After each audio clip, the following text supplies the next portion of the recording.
Hello, and what is going on, everybody? Welcome back to Psycho-Synopsis. I am Master of the TDS, and I am joined by my lovely wife, WritingRaven. Now let's get into it.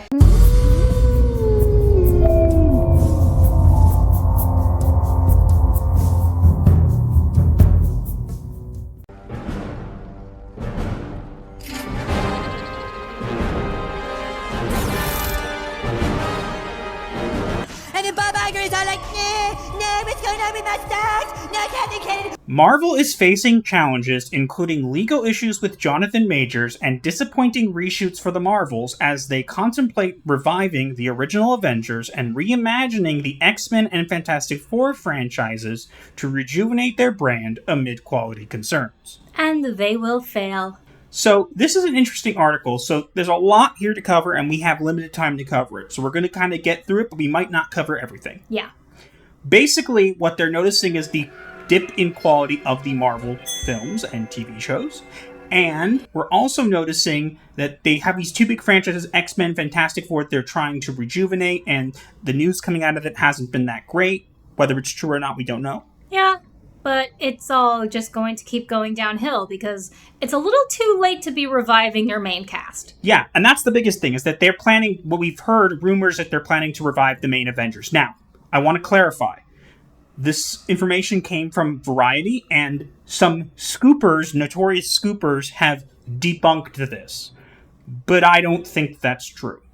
I agree. These scoopers have said a lot, and I'm not saying they're wrong, but they don't know everything. They kind of just base their opinions on whatever's going on, whatever's talking about to get attention, and I've noticed it. And I'm not saying they're wrong, I'm saying that they don't know as much as they claim to. Yeah, I don't think you're wrong about that. So, whether this is true or not is not the point. I think what the bigger thing to point out here is this is the mainstream media. This is Variety making an article to literally say how Marvel is in trouble. Yeah, a mainstream news article that's supposed to be a shill is now going against its corporate masters. Exactly. And now it's okay to criticize the Marvel universe. It wasn't before, but now it is. Yes, because they're doing it. It's okay when they do it, not when the rest of us do it, typically. Exactly. And so whether this is true or not is not the point. The point is to see such a change in narrative, and even the fact that these rumors or things are out there has huge implications. Yeah, I mean, just look at what Loki's numbers are right now. Aren't they not even releasing the Loki numbers because of how bad it is? Actually, I believe that Loki, they released the numbers recently. Samba TV has not. But I do know that they've released numbers, and what it shows is about a 60% drop-off from season 1. That is not at all surprising, considering the few clips that we've seen. Literally, all the clips that we've seen are so boring. They're not Loki. They are not the god of mischief. They're the god of dull. And now Loki has had some character development or whatever, so there might be reasoning behind these clips or whatever. But the biggest thing to take away from this is Loki has been their biggest success in regards to Marvel TV shows. Really? It got a season 2. What other Marvel TV show has gotten a season 2? Good point. None of them. Loki is the biggest show they had. And if a 60% drop-off on that kind of show shows a lot of how many people are still watching this. Well, you want to know how they can get people to continue watching it? Have Loki actually be Loki, the Norse god of mischief and chaos.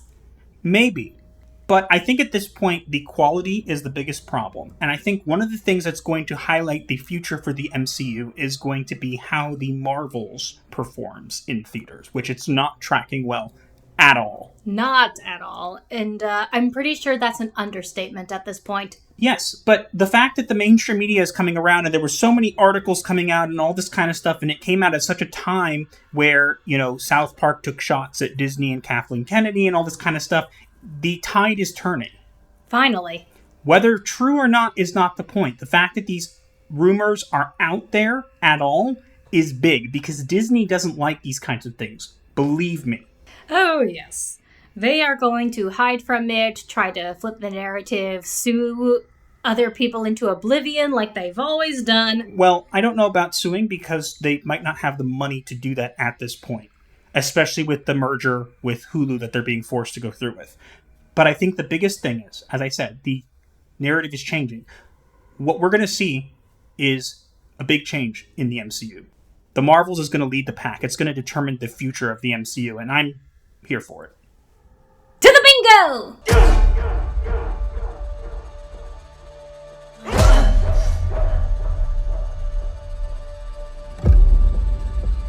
Don't be afraid. Flashback.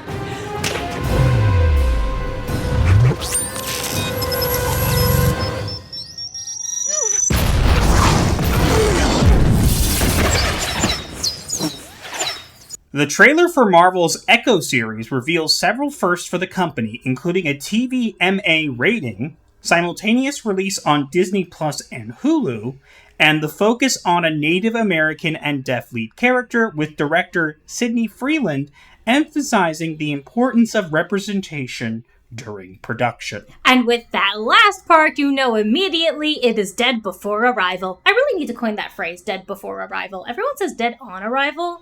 It's really dead before. True. Now, we have heard rumors for quite some time about Echo. It's been pushed back a lot. All the discourse around it has been how bad it is. Yeah, not to mention the hilarity in the trailer. They've pushed it back a number of times. And they're now releasing it all at once. So they're not doing episodes weekly. They're just dropping the entire thing at once. Going with the binge model. Yes. And we all think the reason is because it's not that good. Now, here's my take on it. A disabled person will look at this and be able to see themselves. And I understand the importance of that. And I'm not saying that you do need to see yourself, but I understand where they're coming from. However, to focus on a show that the main character is deaf is a little weird to me. Because one of the main reasons you watch a show is to engage, to hear, to see, to all this kind of thing. Now, maybe they've done something well, maybe this will go over well, but from the trailer, it was just a little weird, and I'm just wondering, how are you going to make the main character of a show who can't hear into something that people are going to want to watch? You're not, unless she has a hearing aid and can actually secretly hear things like Daredevil can. What, that her power is that her deafness makes her other senses more powerful or something? Or is that only Daredevil? No. Apparently her powers in the comics was that she can copy any movement, any move that people do. Isn't that Taskmaster's ability? They messed up Taskmaster so much in the Oh, MCU. yeah, good point. But the point is, they decided that was not good enough. They decided the powers were lame, so they changed her powers. According to what we've heard, she is going to have the ability to summon, power from her ancestors because she's a Native American. They're making her a shaman when she's had clearly no shaman training. There is a way to do shamans right, and that's not it. Well, we don't know if they're making her a shaman. What we do know is that the trailer was interesting. If you guys haven't watched the trailer, I would recommend that you do, because it's very hard to explain how different the trailer is until you watch it. Echo. Yeah, pretty much there's a punching scene with Kingpin, and he punches, and you hear that punch throughout the entire trailer. It's weird. And also, how come he's adopted this? They show in the trailer that he's adopted this character when before in Daredevil she was never mentioned? Because this is not going to be the same continuity. As we know, they have scrapped the episodes of Daredevil Born Again, and they're going to be doing something different. From what I've heard, is they might be bringing back some characters from the Netflix version, but this is going to be a complete reboot for them. And some of the characters he'll still have history with, and some he will not. Lame. I mean, Vincent D'Onofrio was an amazing Kingpin, but this is going to be lame. We've only heard not very good things about this. Could it be good? I guess. Is it something that appeals to me? No. Not at all. I'm not planning to watch this. I know my wife isn't planning to watch this. And again, if you watch it and enjoy it, you're more than welcome to. But we just didn't see anything. I am curious, I will admit, to see how they make this work with a deaf main character. Yeah. I don't know how they're going to do it. How do you write a show from the point of view of a deaf person? I mean, I've seen it one time in when America's Got Talent had a deaf participant, and her little preview before her performance was completely without any sound, but there were subtitles. So I don't know. I think this will be interesting. Maybe there will be subtitles. That might actually be a way to get around it. We won't know.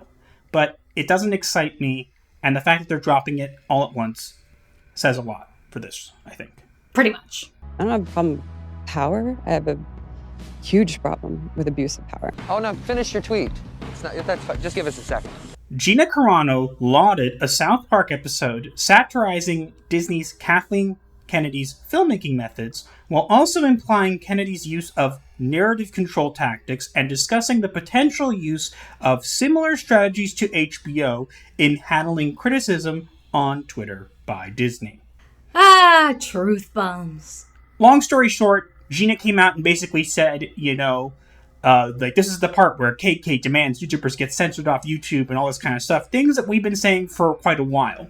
And one of the things that she brought out was that she mentioned, and I think this is the biggest piece of information, is that people at Lucasfilm, besides from trying to make her go and sit on a Zoom call with like 40 other people from the LGBTQ plus community to get told how she did things wrong, apparently she was told to unfollow people who were critical of Kathleen Kennedy. Could that be why she unfollowed you? Maybe. Now, I guess I'll come out and say it. Gina did follow me for a while. She did.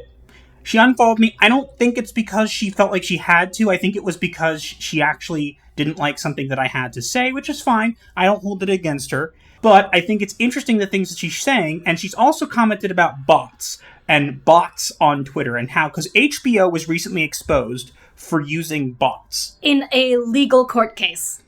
And the guy's like, I'm sorry. Not to mention all the proof that you have of Disney using bots is literally being censored on Twitter. Yes. So I made a post a couple days ago because I had actually made a compilation of some posts that I noticed when the Little Mermaid live action was coming out about accounts that would, quote, tweet anything Little Mermaid related with a GIF and a sentence. And I felt it was weird because they all had the same, like, profile pictures or in their bio about Little Mermaid. And maybe you can argue that they're just, like, stans. But it seemed really weird to me. But the weirdest part was when I originally posted it ages ago, it didn't get much attention, and I didn't really ask why.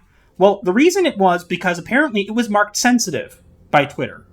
So, when I wanted to bring it up as an example recently, I took the images and posted them in a brand new tweet. And it still got marked sensitive. Yes, and it was actually marked sensitive again.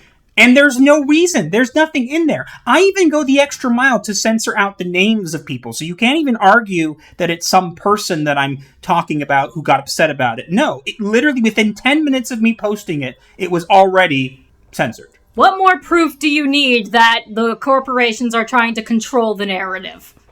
And again, you look at that post and you can tell there's something really off here.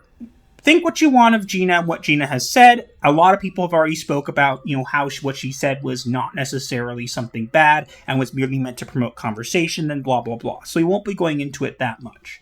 But you can understand that us as Orthodox Jews, we don't think what Gina said was bad. Not at all. In fact, we agreed with her completely.